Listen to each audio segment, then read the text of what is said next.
Bonjour tout le monde.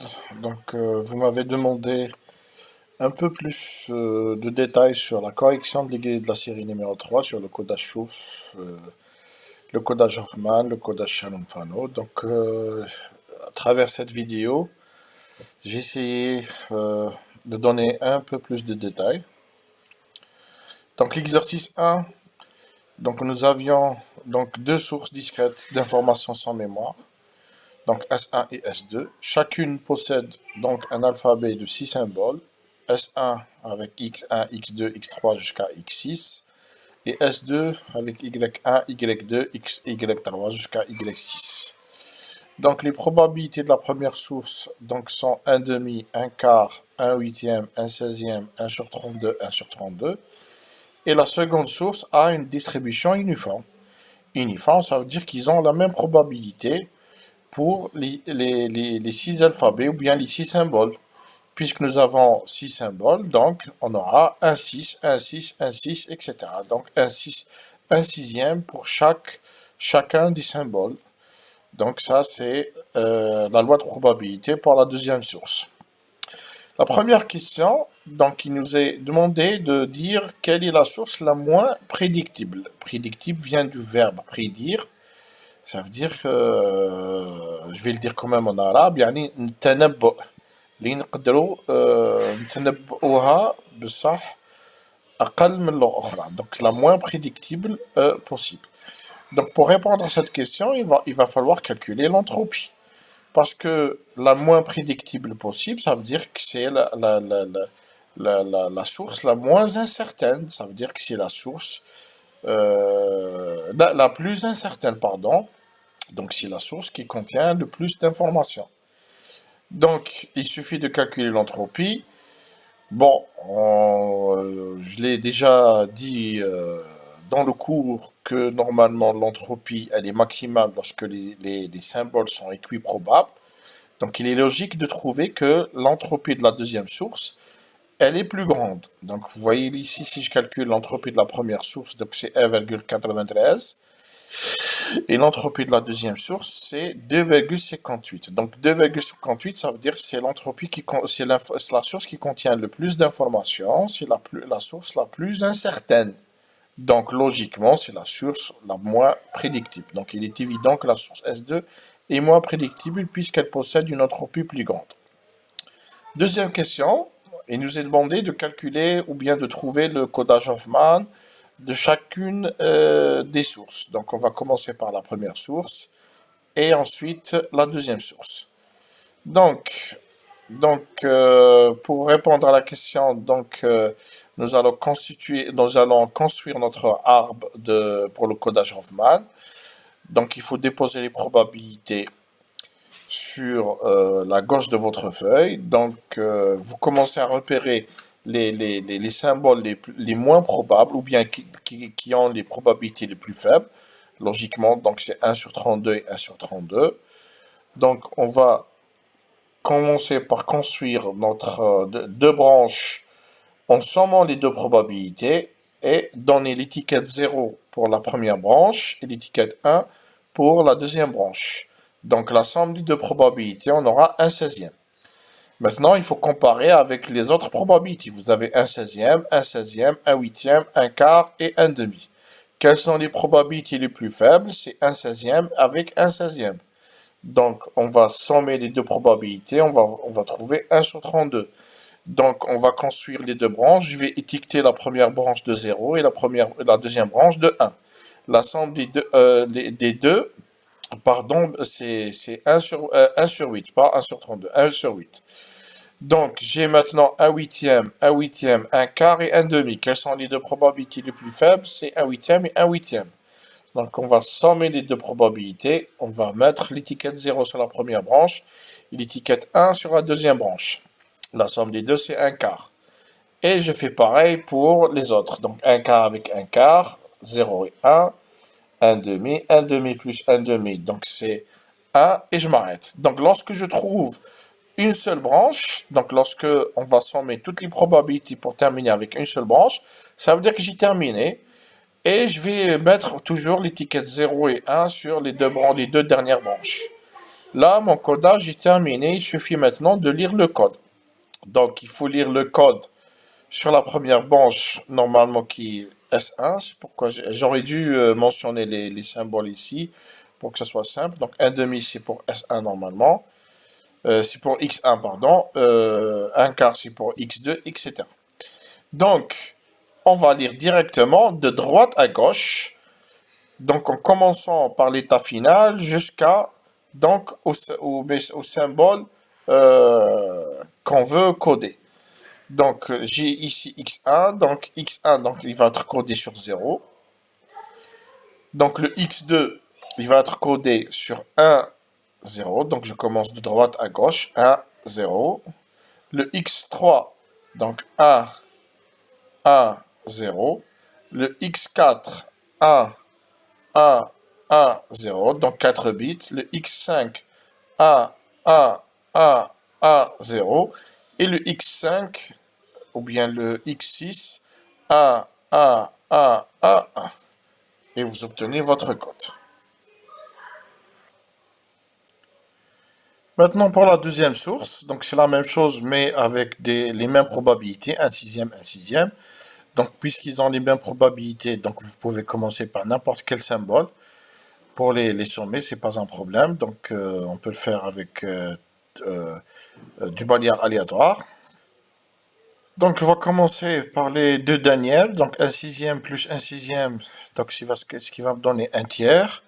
Donc je vais mettre l'étiquette 0 donc, sur la première branche et l'étiquette 1 sur la deuxième branche. La somme des deux, on va avoir donc un tiers.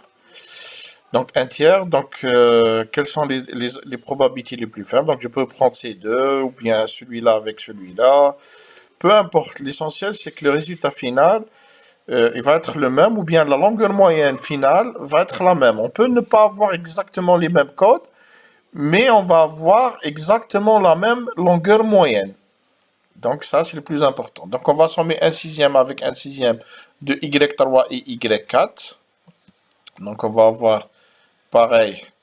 Donc 0 et 1, 0 sur la première branche et 1 sur la deuxième branche. Et la même chose pour les 1 16e, 1 6 sur 6, 1 sur 6 pour Y1, Y2. Donc 0 et 1, 1 tiers, 1 tiers. Vous pouvez commencer par sommer donc le 1 tiers de Y1 et Y2 avec celui de Y3, Y4.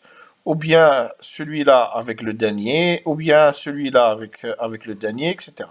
Donc peu importe, c'est pas important puisqu'ils ont les mêmes probabilités. Donc on va sommer un tiers avec un tiers. Donc on va donner 0 à la première branche et 1 à la deuxième branche. Et donc j'ai vers la fin deux branches qui me restent. Donc on va les sommer. On va avoir 0 et 1. Et maintenant c'est bon, l'opération est terminée puisque j'ai la somme des deux. Donc un tiers plus deux tiers, ça va me donner un 1. Donc là, l'arbre est terminé. Donc il suffit maintenant de lire le code de droite à gauche. Donc je vais commencer par le Y1. Donc je commence de droite à gauche. Donc du nœud final vers Y1. Donc 0, 0. Donc ça c'est Y1. Y2. Donc c'est 0 et 1. Voilà. Y3. Donc je commence par là. 1, 0, 0. Y4, 1, 0 et 1. Y5, 1, 1 et 0. Y6, 1, 1 et 1. Et voilà le résultat final. Donc 0, 0, 0, 1, 0, 1, 0, 1, pardon, 1, 0, 0, 1, 0, 1, 1, 1, 0 et 1, 1, 1. Donc si je calcule la longueur moyenne de la première source avec le codage Hoffman, on va trouver 31 sur 16. Et la longueur moyenne de la deuxième source, on va trouver 2,76. Donc 31 sur 16. Donc 31 sur 16, c'est 1,93.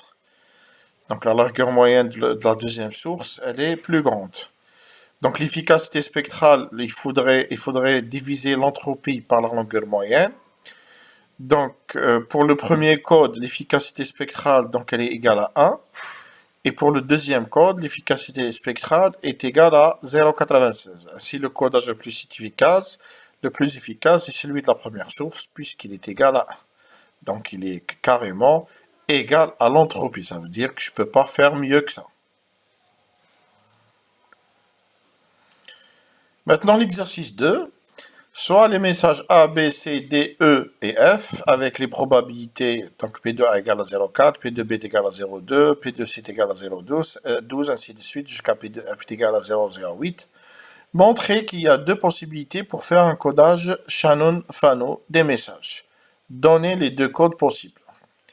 Bien sûr, il y a deux possibilités.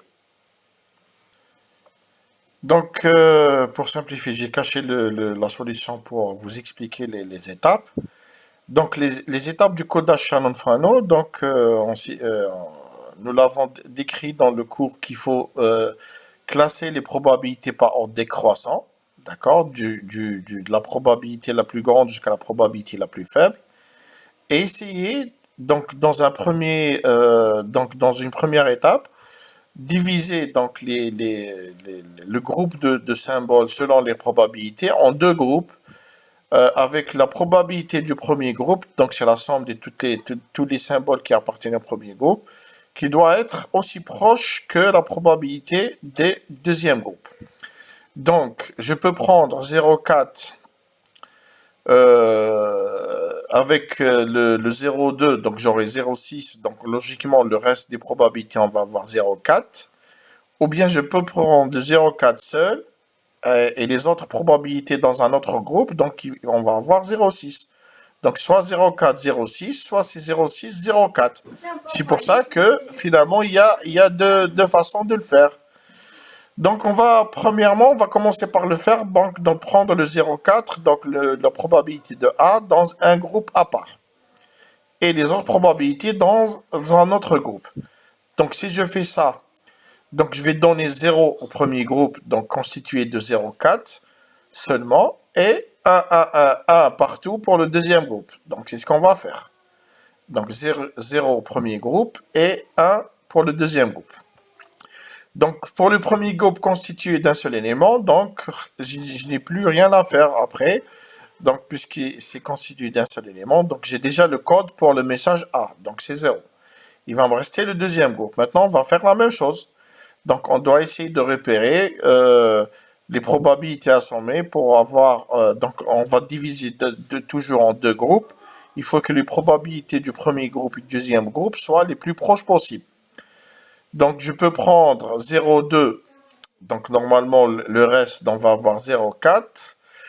Donc, 0,2 et 0,4. Donc, il y a une différence de 0,2. Ou bien 0,2 avec 0,12. Donc, on va avoir 0,32, voilà, et le reste 0,28. Donc 0,32, 0,28, ils sont beaucoup plus proches, donc il vaut mieux prendre ça. Donc on va prendre donc les 0,2 et 0,12 dans un groupe, et 0,1 et 0,1 et 0,08 dans un autre groupe. Donc c'est ce qu'on va faire. Donc en divisant ainsi, donc je vais donner 0, 0 au premier groupe, donc constitué de 0,2 et 0,12, et deuxième groupe, on va donner 1, 1 partout. Donc à chaque fois, lorsque vous divisez, donc toujours vous donnez un 0 au premier groupe et un 1 au deuxième groupe. Donc le premier sous-groupe, donc c'est bon, il est constitué de deux éléments. Donc si je divise encore une fois, donc on va avoir donc 0,2 dans un groupe et 0,12 dans un groupe. Donc directement 0 et 1.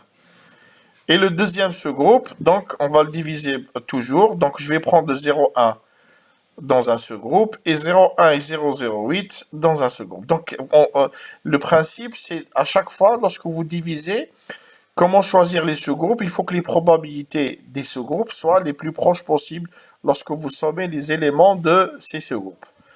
Donc, il va me rester donc 0,1 et 0,08.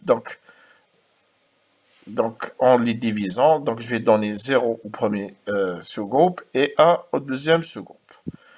Et c'est bon. Donc, tous les sous-groupes maintenant sont constitués d'un seul élément. Donc, il me suffit de lire le code directement. Donc, je vais avoir le code 0 pour le message A, le code 1, 0 pour le message. Donc, je vais me débarrasser de ça. Le code 1, 0 0 pour B, 1, 0, 1 pour C, 1, 1, 0 pour D, 1, 1, 1 pour E et 1, 1, 1, 1 pour le F. Maintenant, la deuxième méthode, c'est la même chose, mais au lieu de prendre 0,4 seul et le reste donc dans un groupe et le reste dans un autre groupe, je vais prendre 0,4 et 0,2 dans un groupe et le reste dans un autre groupe. Donc 0,4, 0,2, je vais avoir 0,6 et le reste c'est 0,4. Donc en prenant 0,4 et 0,2 dans un groupe, donc je vais donner 0,02 le premier groupe et 1, 1, 1, 1 au deuxième groupe. Le premier groupe, je vais le diviser en deux, puisque j'ai deux éléments. Donc, pour avoir un seul élément par sous-groupe, donc toujours en donnant 0 au premier sous-groupe et 1 pour le deuxième sous-groupe. Donc, ici, je m'arrête, parce que je n'ai qu'un seul élément. Pour le deuxième groupe, donc constitué que de 1, donc le mieux, c'est de prendre 0,12 et 0,1. Donc, c'est 0,22 et 0,1 et 0,08, c'est 0,18. Donc 0,12 et 0,1, je vais donner 1, 0, 0. Et 0,1 et 0,8, je vais donner 1, 1. Ainsi de suite. Donc le premier sous-groupe, je vais le diviser en deux, donc 0 et 1. Et le deuxième sous-groupe, je vais le diviser en deux, 0 et 1. Et je lis directement le code, donc 0, 0 pour le A, 0, 1 pour le B, 1, 0, 0 pour le C, 1, 0, 1 pour le D, 1, 1, 0 pour le E et 1, 1, 1 pour le F.